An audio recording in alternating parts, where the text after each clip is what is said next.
Welcome to வெஞ்சனம் சமையல். இன்றைக்கி நம்ம பார்க்க போகிற ரெசிபி ஆட்டு எலும்பு குழம்பு தாங்க செய்ய போகிறோம். இப்போ அதை எப்படி செய்யலான்னு பார்க்கலாம். வாங்க வீடியோக்குள்ளே போகலாம். இப்போ ஸ்டவ்வில் குக்கர் ஒன்று வச்சுருக்கேன். ஸ்டவ் ஆன் பண்ணிக்கோங்க. கொஞ்சமாக எண்ணெய் சேர்த்துக்கோங்க. நான் இன்றைக்கி கடலை நெல்லில் தான் செய்கிறேங்க. இதுக்கு ஒரு 3 பெரிய வெங்காயம் இந்த மாதிரி கட் பண்ணி வச்சுருக்கேன். இதையும் சேர்த்துக்கோங்க. சேர்த்துட்டு நல்லா கலந்து விட்டுக்கோங்க. கொஞ்ச நேரம் வதங்கினா போதும். அடுத்து இந்த அளவுக்கு இஞ்சி எடுத்து துருவி நல்லா சேர்த்துக்கோங்க. இதையும் நல்லா கலந்து விட்டுக்கோங்க.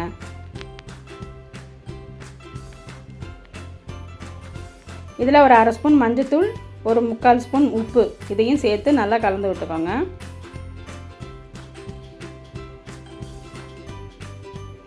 இன்றைக்கி 1/2 கிலோ மட்டன் எடுத்துருக்கேங்க. அதாவது நெஞ்சு எலும்பு, மார்கண்டன்னு சொல்லுவாங்க.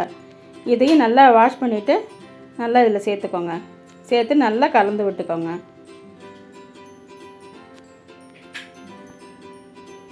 ஒரு 5 நிமிஷம் நல்லா கலந்து விட்டுட்டே இருந்தீங்கன்னா கலர் சேஞ்ச் ஆகி கொஞ்சமாக சுருங்க ஆரம்பிச்சிரும்.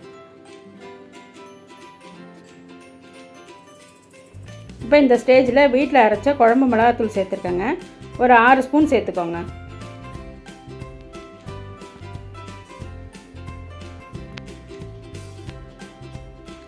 சேர்த்துட்டு இதையும் நல்லா எண்ணெய் பிரிஞ்சு வர அளவுக்கு நல்லா வதக்கி எடுத்துக்கோங்க.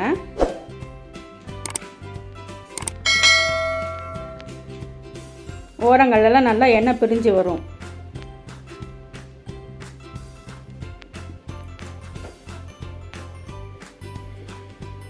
இந்த அளவுக்கு நல்லா வதக்கிக்கோங்க.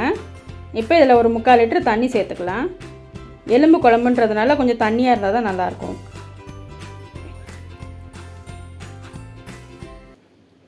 நல்லா எல்லாத்தையும் ஒரு தடவை கலந்து விட்டுக்கோங்க. இன்னும் கொஞ்சம் கூட தண்ணி சேர்த்துக்கலாம்.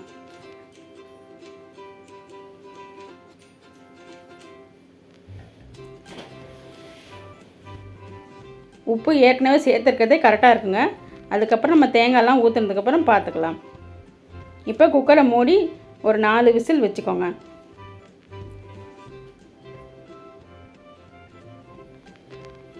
விசில் வரதுக்குள்ளே இந்த அளவுக்கு தேங்காய் எடுத்து நான் கட் பண்ணி ஜாரில் போட்டு வச்சுருக்கேன். அதோட 1 ஸ்பூன் சோம்பு, 1 ஸ்பூன் கசகசா இதையும் சேர்த்துக்கோங்க. ஒரு 10-15 முந்திரி பருப்பும் சேர்த்துருக்கேன்.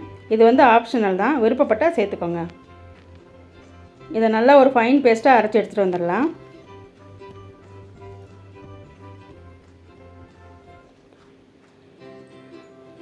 இப்போ ஏர்லாம் குறைஞ்சிடுச்சு. இப்போ எப்படி இருக்கலான்னு பார்க்கலாம் வாங்க. நல்லா வெந்திருக்கு பாருங்கள். எண்ணெயெல்லாம் அந்த கொழுப்பில் உள்ள எண்ணெயெல்லாம் நல்லா பிரிஞ்சு வந்திருக்கு. பார்க்குறதுக்கு அழகாக இருக்குது.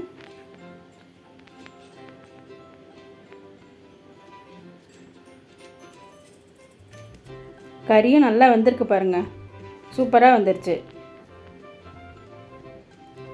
இப்போ இந்த ஸ்டேஜில் திரும்பவும் ஸ்டவ் ஆன் பண்ணிக்கோங்க. அரைச்சி வச்சுருக்கோம்ல தேங்காய் விழுது அதையும் சேர்த்துக்கலாம்.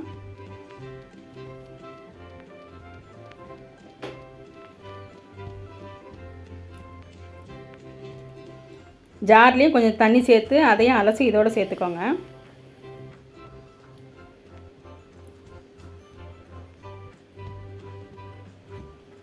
இந்த ஸ்டேஜில் உப்பு செக் பண்ணிட்டு பத்தலைன்னா கொஞ்சமாக போட்டுக்கோங்க. ஒரு 5 நிமிஷம் இது நல்லா கொதிக்கட்டும். ரொம்ப நேரம் கொதிக்க வேண்டாம். இப்போ நல்லா ரெடி ஆகிடுச்சு பாருங்கள்.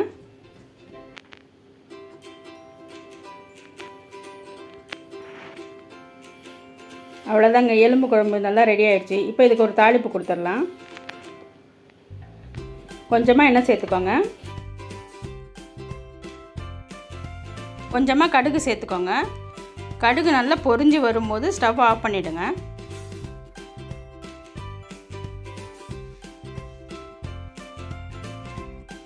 ஸ்டவ் ஆஃப் பண்ணிவிட்டு ஒரு 1/2 ஸ்பூன் கரம் மசாலா, 1/2 ஸ்பூன் தனி மிளகாத்தூள் இது ரெண்டுத்தையும் சேர்த்துக்கோங்க. கொஞ்சமாக கருவேப்பிலையும் சேர்த்துக்கோங்க. இது எல்லாத்தையும் அந்த ஹீட்லேயே நல்லா வதக்கிட்டு குழம்புல சேர்த்துக்கலாம். எலும்பு குழம்பு அடிக்கடி வச்சு சாப்பிட்றது உடம்புக்கு ரொம்ப நல்லதுங்க. ஜாயின்ஸுக்கெல்லாம் ரொம்ப நல்லது.